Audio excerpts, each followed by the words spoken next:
Hello and welcome to Succession Planning, Learning to Let Go. My name is Lindsay Stevenson and I am excited to spend some time with you today to talk about something that a lot of us have a really hard time discussing. And I don't know if it's an accounting thing, a CPA thing, or just a human thing, but planning for after work seems to be a real challenge. So I hope that we can learn together today and talk about some really exciting things. So a little bit about myself. I was born and raised in Spokane, Washington. It's a small town on the east side of the state. So no, I didn't grow up in Seattle. I know about snow and so I had 4 seasons where I grew up. And I went to school at Gonzaga University, which is also in Spokane. You guys probably know it as Gonzaga because ESPN messes it up every time there's a basketball game. And I am still a huge Gonzaga basketball fan. So unfortunately for my kids, I forced them to wear Gonzaga gear and I forced them to be excited during March Madness. But our family likes to cheer the Zags on, so you might hear some more about that later.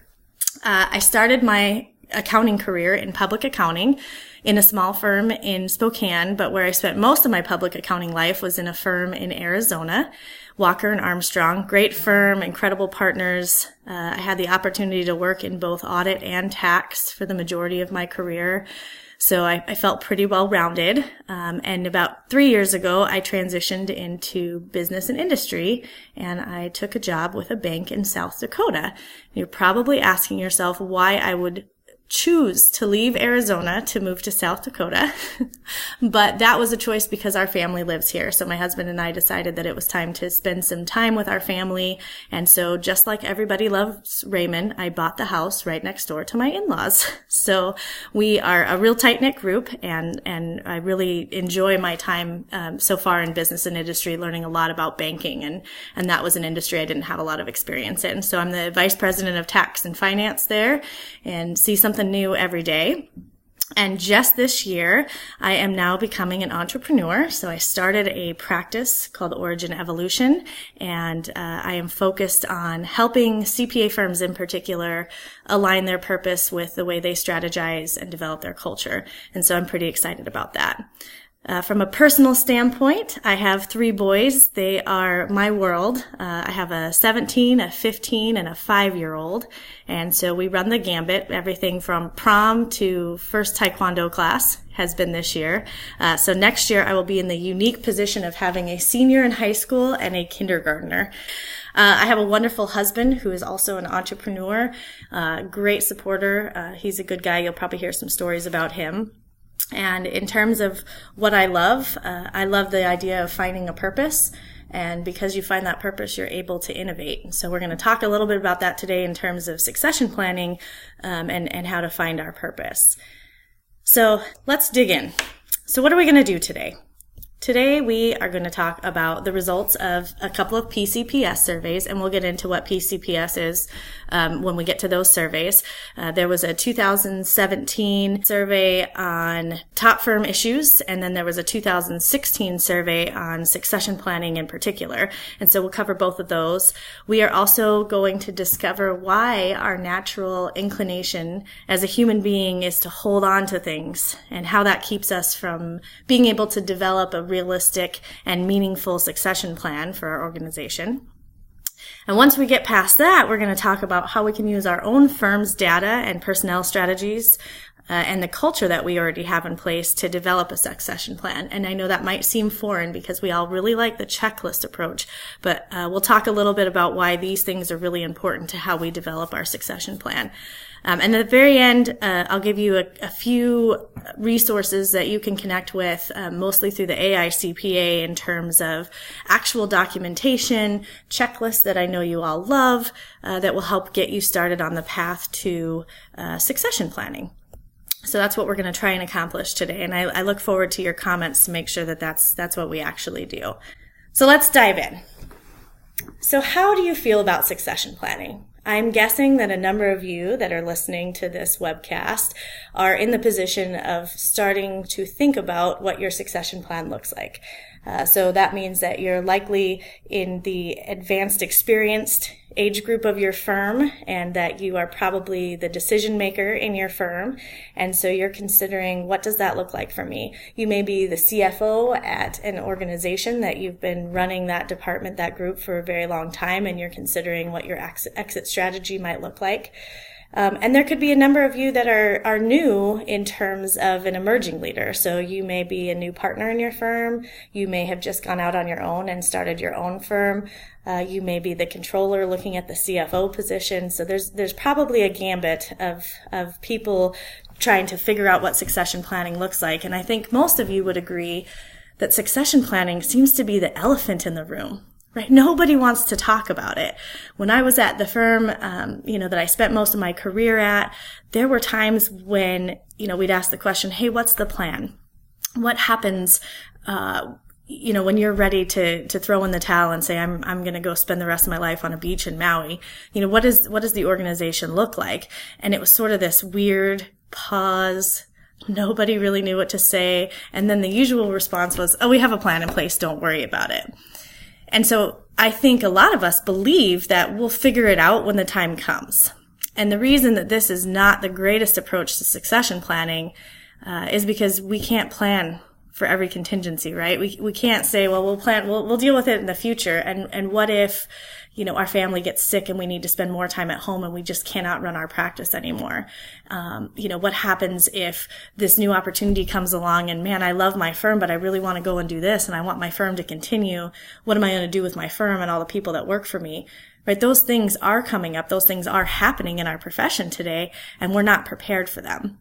So we have this elephant in the room, and really I hope to make it, with the information we talk about today, less painful to address the elephant. So hopefully by the end of this, you guys will be excited about talking about succession planning, and there won't be an elephant in the room anymore. So let's get into some of these surveys.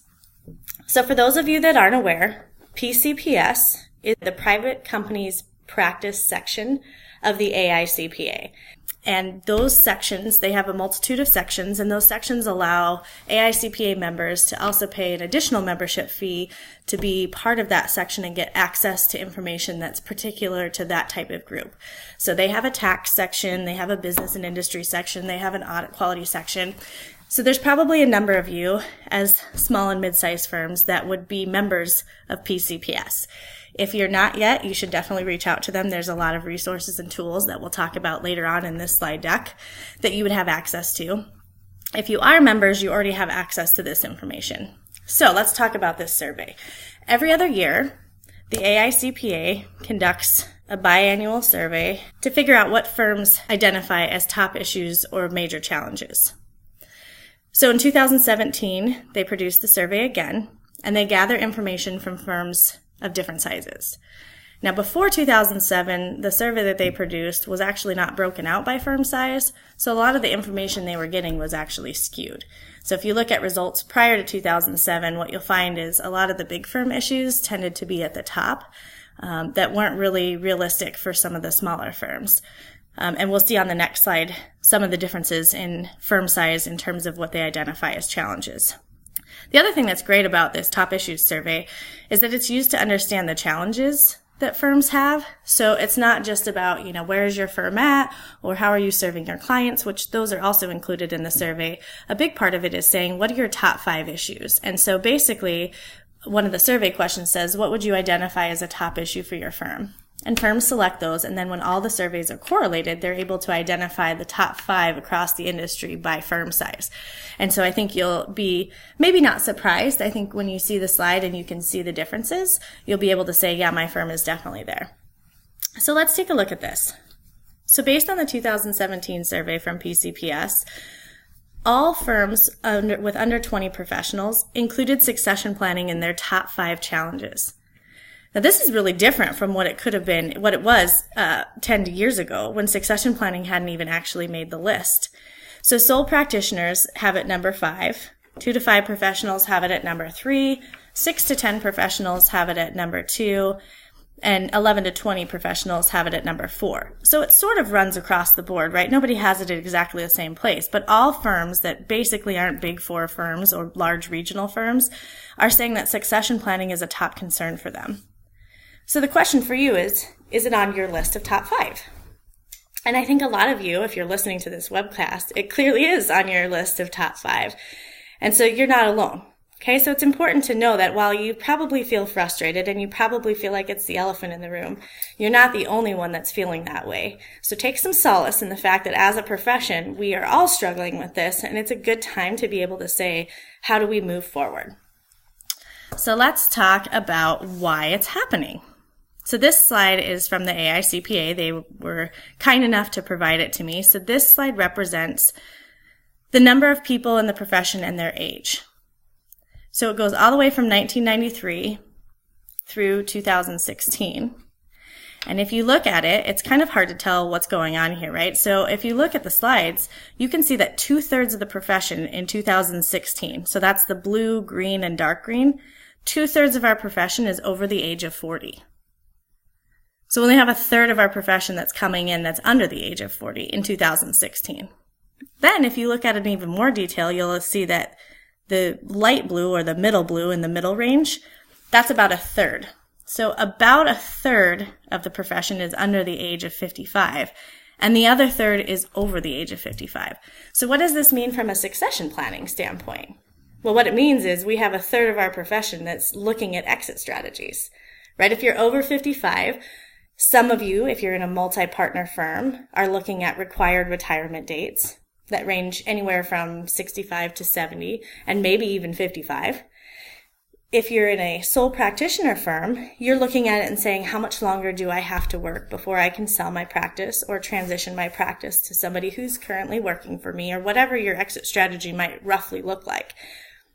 This is sort of a scary side, right? Because we have 2/3 of our profession that are in the thought process of how am I going to get out of the profession, and they're trying to transition that to 1/3 of the profession. So how can 1/3 of our total population be able to do the work of 2/3 of our total population?